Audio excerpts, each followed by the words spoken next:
ఉద్దేశంతో ఉదయం నుంచి అర్ధరాత్రి వరకు ఒక డ్రామా అయితే ప్లే చేశారు. తర్వాత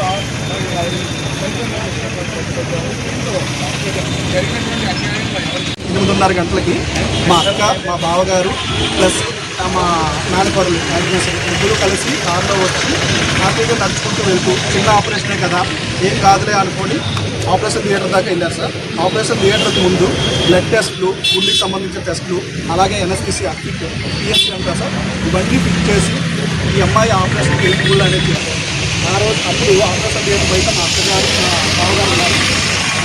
ఇద్దరితో కూడా పాప మాట్లాడి హ్యాపీగా వెళ్ళింది సార్. కానీ ఇక్కడ జరిగిన మిస్టేక్ ఎక్కడ అనేది అర్థం కావట్లేదు. ఆపరేషన్ థియేటర్లోకి వెళ్ళిన తర్వాత ఎలక్ట్రిసిటీ తర్వాత ఆపరేషన్ స్టార్ట్ చేసే ముందు ఒకేసారి రేజ్ అయిపోయింది, సాచురేషన్ రేజ్ అయిపోయిందని ఎలక్ట్రిసిటీ డాక్టర్ అనాలిసిస్ చేసి అమ్మాయి సిచ్యువేషన్ కండిషన్ బాగోలేదనేసి ఆపరేషన్ ప్లాన్ చేసిన కాస్త ఆపరేషన్ ఆపేసి ఆ అమ్మాయిని అట్టగా ఐసీయూ షిఫ్ట్ చేశారు. ఐసీయూ షిఫ్ట్ చేసిన తర్వాత అట్లీస్ట్ పేరెంట్స్ కూడా ఒక సెకండ్లో జస్ట్ ఆ పేరెంట్స్ పిలిపించి ఒక సెకండ్ పిలిపించి ఎంత ఐసీయూలో షిఫ్ట్ చేస్తారు. ఐసీయూలో ఏ డ్రామా జరిగింది